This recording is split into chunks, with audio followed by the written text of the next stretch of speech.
네, 오늘은 제가 계속해서 예수님의 비유를 말씀을 우리가 살펴보고 있는데요.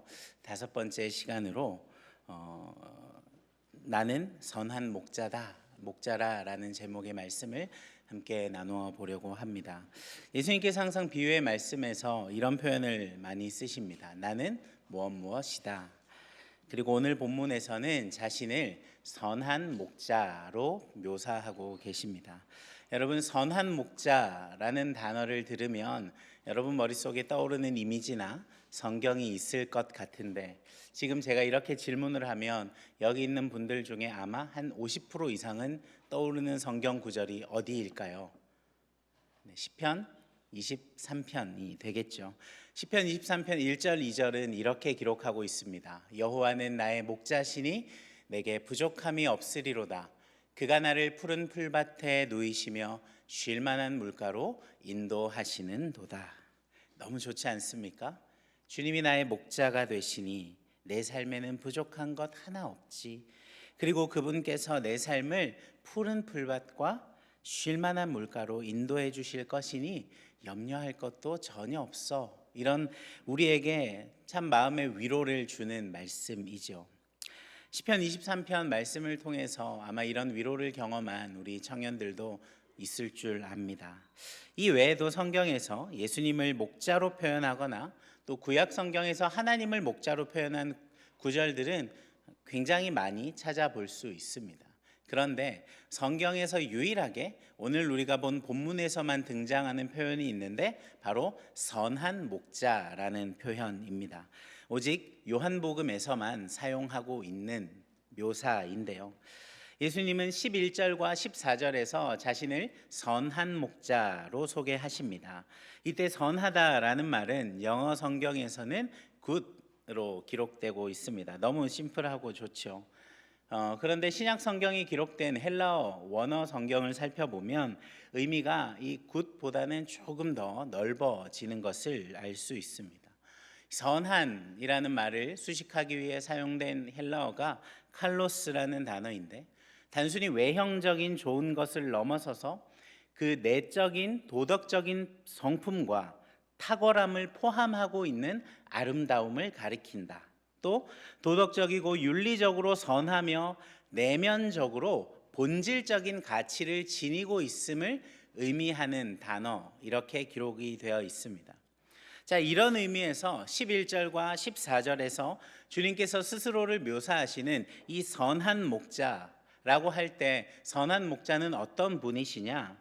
그분은 단지 선한 일, 착한 일을 하시는 분이 아니라 본질적으로 선하신 분이시라는 것이죠.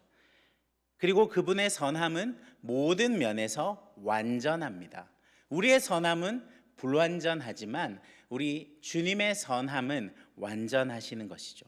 그리고 우리 주님은 도덕적인 선함만을 갖추신 것이 아니라 그분의 존재와 행위가 아름답고 완전하며 우리가 감탄할 수밖에 없는 본질적으로 탁월함을 지니고 계신 분이시다라는 것이죠. 또 주님은 선한 목자로서 자신의 양을 위해 모든 것을 희생하실 준비가 되어 있는 분이시다. 우리는 그렇게 생각할 수 있습니다. 11절 말씀 우리가 다시 한번 볼까요? 나는 선한 목자라. 선한 목자는 양들을 위하여 목숨을 버리거니와. 예수님은 자신을 선한 목자로 선언하시면서 이 목자의 핵심적인 역할은 양들을 위해 목숨을 버리는 희생이다라는 것을 강조하셨습니다. 이는 고용된 목자와는 본질적으로 다른 사랑과 헌신을 보여주는 것이죠. 고용된 목자는 위기의 순간, 자신의 생명이 위험받는 순간에 어떻게 할까요? 고용되어서 내가 받을 돈은 상관없이 내 생명이 중요하니까 도망가겠죠. 그러나 선한 목자는 양의 안전과 생명을 위해 자기의 생명까지 기꺼이 희생한다라는 것이죠. 본문에서 양들을 위해 목숨을 버리는 목자의 희생이 무엇을 말하는지 우리는 잘 알고 있습니다. 우리의 선한 목자이신 주님께서는 당신의 양인 우리를 위하여 십자가에 달려 돌아가셨습니다. 우리의 죄를 대신하여 십자가에 달려 죽으심으로 우리의 죄의 대가인 죽음으로부터 우리를 건지신 것이죠. 세상 어떤 누구도 할 수 없는 희생을 우리를 위해 하신 분이 바로 우리의 선한 목자 되시는 주님이신 것이죠. 그리고 이어지는 12절과 13절에는 이 선하시고 참되신 목자와 비교되는 삭군이 등장하고 있습니다. 본문 12절과 13절 한번 보겠습니다. 삭군은 목자가 아니요 양도 제 양이 아니라 이리가 오는 것을 보면 양을 버리고 달아나나니 이리가 양을 물어가고 또 해치느니라. 달아나는 것은 그가 삭군인 까닭에 양을 돌보지 아니함이나. 선한 목자가 자신의 양들을 위해서 목숨을 버릴 수 있는 사람이라면 이어서 등장하는 삭군은 어떤 사람입니까? 그는 돈을 목적으로 일하는 사람입니다. 그렇기 때문에 이 진정한 목자와는 선한 목자와는 분명히 다름을 보여주는 사람이죠. 삭군은 양을 진심으로 사랑하지 않기 때문에 위험한 상황이 닥치면 무엇이 최우선입니까? 나의 안전이 최우선입니다. 양들의 안전, 양들의 생명보다 나의 안전이 훨씬 더 중요한 사람이죠. 이는 양들을 해치는 외부의 위험으로부터 양들을 제대로 보호하지 못한다는 것을 의미할 수밖에 없죠. 이렇듯 양들을 지키는 것보다 자신의 목숨을 돌보는 것이 먼저인 이 삭군의 본질적인 문제가 무엇일까요? 바로 그에게는 양에 대한 책임이 없다라는 겁니다. 왜요? 양이 내 양이 아니니까 말이죠. 그에게는 그저 자신의 유익만이 전부입니다.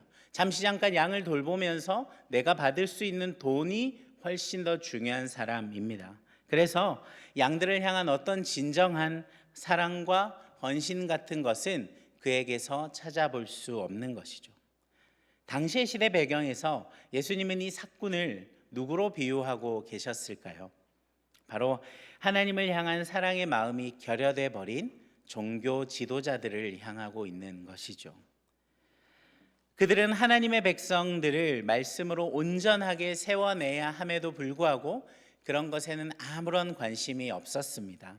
그저 자신의 종교적인 외부로 보이는 행위를 통하여서 자기 스스로가 얼마나 거룩하고 얼마나 위대한 사람인지 사람들로부터 평가받는 것, 그것에만 관심이 있던 사람들이었죠. 사람들의 삶이 어떠한지, 그들이 하나님 앞에 어떻게 세워지고 있는지에 대해서는 전혀 관심이 없는 것이죠. 그러한 사람들이 많은 가운데 예수님은 한 번 더 말씀하십니다. 14절 이렇게 기록하고 있습니다. 나는 선한 목자라. 나는 내 양을 알고 양도 나를 아는 것이. 양들에 대한 어떠한 관심도 없는 삭군들과 달리 선한 목자 되시는 주님은 다르시다라는 것이죠. 그래서 다시 한 번 더 나는 선한 목자다라고 말씀을 하십니다. 당신께서는 내 양을 내가 다 알고 내 양들도 나를 안다라고 말씀하시죠. 여러분, 우리가 누군가를 안다고 할 때 두 가지의 의미가 있다라는 것 여러분 알고 계시죠? 단순한 정보와 지식을 통해서 그 사람에 대한 단편적인 정보를 아는 것을 우리가 안다라고 말할 수 있고, 또 다른 하나는 그와 깊은 교제와 관계를 나누면서 친밀한 관계를 만들어감을 통해서 그를 아는 것, 이 두 가지를 우리는 안다라고 표현할 수 있을 겁니다.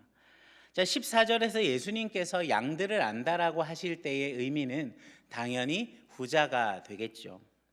예수님은 당신의 양들이 누구인지 단순히 아는 정도에 그치지 않으시고, 그분은 양들의 개인의 필요와 모든 상황들을 속속들이 아시고 모든 것을 이해하고 경험하고 계시는 분이십니다.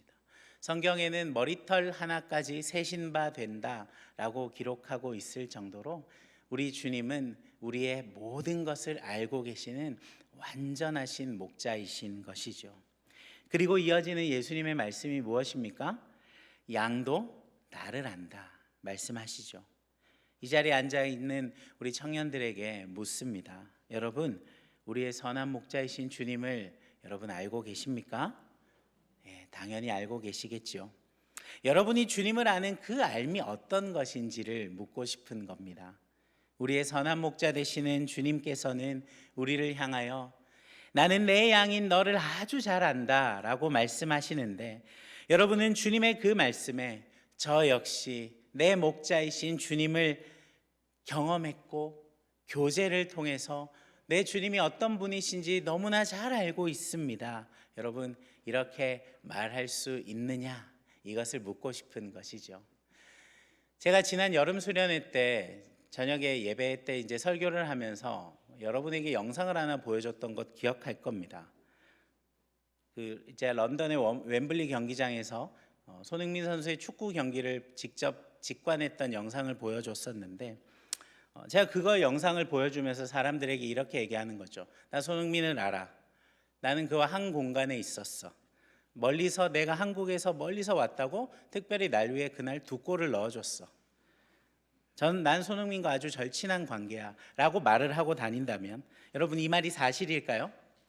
완전한 오류는 아닙니다. 그렇죠? 저는 그 공간에 있었거든요. 검증할 수 있는 영상도 있고요. 그리고 그 선수는 그날 2골을 실제로 넣었거든요. 근데 오류가 있습니다. 뭐가 있습니까? 손흥민 선수가 저를 위해 골을 넣지 않았습니다. 그는 제가 거기 있는지도 모릅니다. 왜일까요? 저는 그 손흥민이라는 축구 선수를 여러 가지 정보와 매체들을 통해서 알고 있지만, 그는 제가 어떤 사람인지 전혀 모르기 때문이죠. 우리 사이에는 어떤 인간적인 관계도 없었기 때문입니다. 이런 상황에서 내가 손흥민 선수를 잘 안다라고 말하고 다닌다면 전 제정신이 아닌 사람이 될 겁니다. 제가 여러분에게 묻고 싶은 건 바로 이겁니다. 여러분, 단순히 지식적으로 예배를 통해 들어왔던 예수님에 대한 단순한 지식들, 그분이 동정녀 마리아에게 나셨고 30살에 사역을 시작하셨고 십자가에 달려 돌아가셨다, 그런 성경이 말하고 있는 이 지적인 차원에서의 예수님을 아는 것을 가지고 예수님을 안다? 나는 내 목자이신 예수님을 안다. 여러분, 과연 우리가 이렇게 말할 수 있겠냐 하는 것입니다. 여러분, 예수님을 어떻게 알고 계십니까? 여러분의 삶 속에서 그분과 교제하며 우리의 선한 목자이신 주님을 알아가는 삶을 살고 계시느냐, 그것을 묻고 있는 것이죠. 그렇지 않으면 그냥 오며 가며 들은 성경, 그냥 상식 같은 성경의 이야기를 통해서만 알고 있는 예수님이 전부는 아니십니까? 사랑하는 여러분, 그저 지식의 선에서만 주님을 아는 것에서 그치면 절대로 안 됩니다.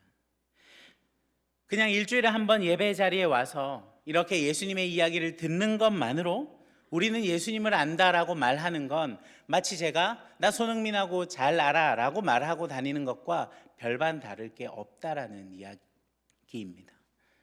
기도의 깊은 자리로 나아가셔야 하고, 말씀을 가지고 여러분의 개인의 삶 가운데서 주님 앞에 서셔야 하는 것입니다. 그 시간들을 통해서 주님과 깊은 교제를 나누면서 주님을 더 많이 알아가는 우리 청년들 되기를 소망합니다. 우리 참된 목자는 양의 상태, 습관, 그리고 양의 필요를 정확히 아는 사람입니다. 그리고 양을 푸른 풀밭으로 인도하고 맹수와 도적들로부터 양을 보호하며 양이 길을 잃으면 반드시 그 양을 찾아내는 사람이 바로 목자가 가지고 있는 특성입니다. 그러면 여러분, 양은 어떤 특성을 가지고 있을까? 좀 찾아봤는데 몇 가지로 정리해 보면 양은 길을 찾는 능력이 매우 약하다고 합니다. 길치입니다. 그래서 무리에서 떨어지거나 낯선 환경에 놓이면 아주 쉽게 길을 잃는다고 하죠. 또한 온순하고 방어력이 약한 데다가 달리는 속도도 느려서 포식자로부터 쉽게 사냥당할 위험이 아주 큰 동물입니다. 그리고 양은 스스로 적합한 먹이나 물을 찾는 능력이 떨어집니다. 그래서 목초지대를 찾거나 잘못된 장소에, 목초지대를 그냥 지나칠 수도 있고 잘못된 장소에서 독초를 먹기도 한다라고 합니다. 또한 양은 시력이 좋지 않아서 주변 환경에서의 위험 신호들을 제대로 포착하지 못한다고 합니다. 폭풍 후, 험한 지형, 포식자의 소리에 대한 반응이 느리거나 무감각하다고 합니다. 제가 찾아보면서 이건 양의 특성이 아니라 그냥 양의 단점을 모아놓은 것만 같았습니다. 그러면 양이 가지고 있는 장점이라고는 북실북실한 털 말고는 아무것도 없는 것 아닌가? 이렇게 바보 같은 동물이 있나? 라는 생각이 들었습니다. 이렇듯 양은 스스로 독립적인 어떤 행동을 하기가 참으로 어려운 존재인 것을 확인할 수 있었습니다. 먹이, 물, 보호하는 것 모든 면에서 외부의 어떤 도움이 필요한 존재였다라는 것이죠. 그래서 목자의 존재가 양들에게는 그가 있는 것이 좋은 것 정도가 아니라 없어서는 안 되는 것인 거죠. 이런 양의 모습이 여러분 우리와 비슷하게 느껴지지 않습니까? 우리도 때로 내 삶은 나의 것, 내 뜻과 계획대로 내 인생을 살아가려 하는 모습들 우리의 삶에 심심치 않게 찾아볼 수 있습니다. 하지만 길을 잃어버리는 것 같은 순간을 금방 만나게도 되는 것이죠. 그런 상황에서 길눈이 어두운 우리는 제대로 된 길을 찾아가지 못합니다. 또 우는 사자와 같이 우리를 삼키고자 하는 마귀의 유혹 앞에 우리는 그것이 우리를 위험하게 하는 것인지도 모르고 돌아설 줄 모르고 그 길을 향해 계속 갑니다. 왜요? 우리의 삶을 제대로 볼 수 있는 시력이 약하기 때문이죠. 눈앞의 위기를 제대로 인지하지 못하고 그냥 무감각하게 살아가는 우리를 때로 발견하게 될 때가 있습니다. 특히나 지금 우리 청년의 시기는 무엇보다 인생의 방향 설정이 중요한 때이겠죠. 그러나 우리의 시야는 아주 제한적입니다. 그렇기 때문에 우리는 목자 되시는 주님의 인도하심에 귀를 기울이는 것, 그 방법밖에 없는 것이죠. 이 수많은 단점 중에 양이 가지고 있는 단 하나의 장점을 찾았는데 자기 주인의 목소리를 기가 막히게 분별해낸다라는 것이었습니다.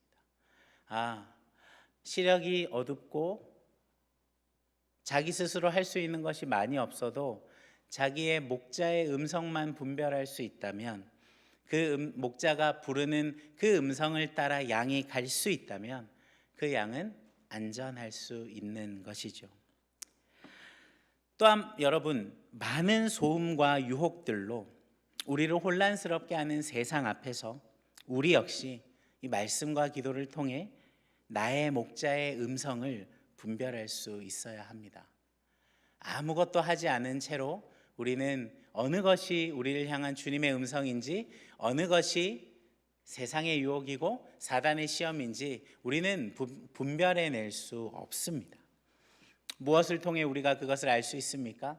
말씀과 기도 말고는 아무것도 없습니다. 그렇기 때문에 여러분, 주님과 친밀히 교제하며 그분의 인도를 따라가야 하는 것이죠. 지금 이 자리에 있는 어느 누구도 예외는 없습니다. 저도 마찬가지고 어느 누구도 목자 되시는 주님의 도우심 없이 스스로의 삶을 개척하고 스스로의 인생을 살아갈 수 있는 사람 아무도 없습니다. 설령 내가 잘못된 방향으로 가고 있다 해도 눈이 어두운 우리는 그 길이 제대로 된 방향인지 잘 가고 있는 건지 그게 맞는 길인지 아닌지도 구별해낼 수 없기 때문에 어느 누구도 주님의 도우심, 주님의 가이드 없이는 우리의 인생 제대로 살아갈 수 없는 것이죠. 그렇다면 우리의 선한 사랑하는 여러분, 그렇기 때문에 양 같은 우리에게 누가 필요합니까? 선한 목자 되시는 주님이 있어서 좋은 것이 아니라 반드시 필요한 것이죠. 우리는 선한 목자 되시는 주님의 보호 아래 있어야만 살 수 있는 존재들이다. 여러분 잊지 마시기 바랍니다. 그렇다면 우리의 선한 목자 되시는 주님을 의지할 때 우리의 삶에는 어떤 일이 일어나게 되는 것일까요? 오직 목자의 음성과 인도에만 순종해서 따라가면 우리는 결국 푸른 초장에 이르게 되는 것 아닐까요? 주님의 음성과 인도에 순종하면 결국 우리의 삶은 형통과 감사로 넘쳐나게 되는 것 아니겠습니까? 이렇게 질문할 수 있겠죠. 그런데 여러분, 여호와는 나의 목자시니 내게 부족함이 없을 것이며 그가 나를 푸른 초장과 쉴만한 물가로 인도하실 것이다. 시편 23편 1절과 2절은 그렇게 고백하고 있는데 많은 사람들이 시편 1절과 2절까지는 너무 좋은 말씀으로 가슴에 새기고 있는데 우리 4절 말씀 놓치고 있는 경우가 많습니다. 23편 4절 말씀 한번 볼까요? 내가 사망의 음침한 골짜기로 다닐지라도 해를 두려워하지 않을 것은 주께서 나와 함께 하심이라. 주의 지팡이와 막대기가 나를 안위하시나이다. 나의 목자 되시는 부족함 없으신 그분의 음성을 따라가는데 시편 저자가 어디에 거한다고 성경이 기록하고 있습니까? 사망의 음침한 골짜기. 선한 목자 되시는 그분을 따라갔는데 어디를 지나는 겁니까? 사망의 음침한 골짜기를 지나는 것이죠. 절대로 우리가 생각하는 선함과 좋음과는 너무나 거리가 멀어 보이는 단어가 사망의 음침한 골짜기 아닙니까? 우리가 흔히 선한 목자, 선하신 주님 이렇게 말할 때 우리가 생각하는 의미가 무엇입니까? 우리 주님께서 너무나 좋은 분이셔서 내 삶에 필요한 것들 제때제때 나에게 주시고 나를 평안하고 안전한 곳으로 그런 삶으로 나를 이끌어 주시는 분이시지, 이런 생각을 우리는 선하신 주님을 떠올릴 때, 생각할 때 그런 생각을 하게 되는 것인데, 그런데 여러분, 신앙생활을 하다 보면 선한 목자 되시는 주님께서 우리 인생을 항상 이런 푸른 초장으로만 데려가시는 것 같아 보이지는 않는다라는 것입니다. 그렇지 않습니까? 그렇다면 우린 이것을 어떻게 설명할 수 있을까요? 주님이 선하지 않으신 목자셔서, 아니면 주님이 조금은 불완전한 목자셔서 우리의 삶이 그렇게 가는 것일까요? 아니면 우리가 선한 목자 되신 주님 앞에 지은 죄가 많아서 벌을 받는 것일까요? 지난 몇 주간 저는 하나님의 선하심, 선하신 하나님을 참 많이 묵상했습니다. 제 개인적인 일들과 연관되어서 말이죠. 개인적인 이야기를 조금 하자면, 지난 추석 명절이 시작되기 전에 제 아내에게 갑자기 고열이 났습니다. 며칠이 지나도 39도를 넘는 열이 떨어지지 않아서 결국 병원에 입원을 해야 했습니다. 한 달 정도 넘는 시간 동안 할 수 있는 모든 검사를 다 했는데 그럼에도 명확한 원인이 발견되지 않고 계속해서 고열로 힘들어하는 아내의 모습을 저는 옆에서 지켜볼 수밖에 없었죠. 퇴원을 한 이후에도 별다른 차도는 없었습니다. 병원에서도 해열제 쓰는 것 말고는 할 수 있는 게 없으니 그냥 집에 가서 해열제 쓰면서 병원 다시 가는 것, 그거 말고는 방법이 없어 보였습니다. 그러다가 우연히 이제 다른 부위에 어떤 질병이 발견되어서 또 다른 병원으로 입원을 하게 되었고, 그 병원에서 조금 위험한 병에 대해서 가능성이 있을 수 있다라는 이야기를 들었습니다. 그 모든 시간들 덤덤하게 잘 견뎌내야 했지만 한 번씩 찾아오는 이 낙심되는 마음은 어쩔 수가 없더라고요. 왜 우리에게 이런 일이 생긴 걸까? 왜? 라는 질문을 하면 할수록 제 안에 드는 마음이 뭘까요? 하나님을 향한 알 수 없는 원망 같은 것들이 아주 조금씩 생겨나는 것이죠. 그러던 중에 제가 참 사랑하고 존경하는 목사님이, 다른 지역에서 담임 목회를 하신 목사님이 연락이 왔습니다. 제 아내의 소식을 듣고 전화를 주셨는데 통화하는 말미에 이런 말씀 하시더라고요. 현아, 그럼에도 선하신 하나님을 신뢰하는 일을 너희가 절대 놓치지 않으면 좋겠어. 그것을 위해서 내가 기도할게 라고 이야기를 하시더라고요. 여러분, 우리의 삶이 평안할 때 우리는 선하신 하나님을 인정하고 찬양할 수 있습니다. 그런데 우리의 삶이 고난 앞에 놓이게 될 때에 우리는 하나님의 선하심을 인정할 수 있을까요? 이게 왜 어려운 것일까요? 하나님이 선하신 분이시라면 왜 내 삶을 하나님이 이렇게 인도하시는 것일까 하는 질문이 우리 마음 가운데 계속 드는 거죠. 여러분, 이런 질문들 아마 한 번 정도는 해봤을 텐데, 나 신앙생활 열심히 하고 교회 봉사도 열심히 하는데 왜 하나님이 내 인생에 이런 일들을 왜? 라는 질문 참 많이 해봤을 텐데요. 왜 그럴까? 그것은 이 선함에 대한 의미를 우리 중심적으로 해석하고 적용하고 있기 때문입니다. 여러분이 생각하는 선함의 의미가 무엇입니까? 좋은 거죠. 좋은 것. 여러분이 좋은 게 뭡니까? 나에게 해가 되지 않고 나에게 유익이 되는 것. 맞죠? 그래서 우리는 선하신 하나님을 생각할 때 어떤 이미지를 떠올리게 됩니까? 나에게 아무런 해가 미치지 않고 넘치는 복과 유익만을 주는 하나님으로 생각을 한다라는 것이죠. 그런데 사랑하는 여러분, 이 선하다라는 의미는 그냥 나에게 좋은 것을 주신다, 그것이 전부가 아니라는 것 기억하십시오. 앞에서 제가 이 단어의 뜻을 설명하면서 무엇이라 말했습니까? 그분은 단지 선한 일을 하시는 분이 아니라 본질적으로 선하신 분입니다 라고 이야기를 했죠. 그러니까 이게 무슨 말입니까? 우리 주님께서 우리에게 좋은 일, 착한 일을 하시기 때문에 그분이 선하신 주님인 것이 아니라 그분이 행하시는 모든 행위와 선택 자체가 선한 것이라는 거죠. 이 말이 이해가 되십니까? 하나님은 악을 선택할 수 없는 분이십니다. 그분에게는 악이 없으시기 때문이죠. 그분이 하시는 모든 선택과 그분이 인도하시는 모든 걸음이 선이라는 것을 우리가 믿어야 한다라는 것입니다. 그렇기 때문에 때로 여러분의 삶이, 우리의 삶이 푸른 초장이 아닌 어둡고 음침한 골짜기로 나아가는 것 같을지라도 왜 선하신 하나님이 내 삶을 이렇게 인도하시는 것인가? 그런 원망이 아니라 하나님이 하시는 모든 선택이 선하시기에 하나님의 선택과 인도하심을 저는 신뢰합니다. 이런 고백이 우리의 입술을 통해 흘러나와야 하는 것입니다. 말씀을 정리하겠습니다. 사랑하는 우리 서연의 청년 여러분, 우리 주님은 양과 같이 혼자서는 아무것도 할 수 없는 우리의 선한 목자가 되십니다.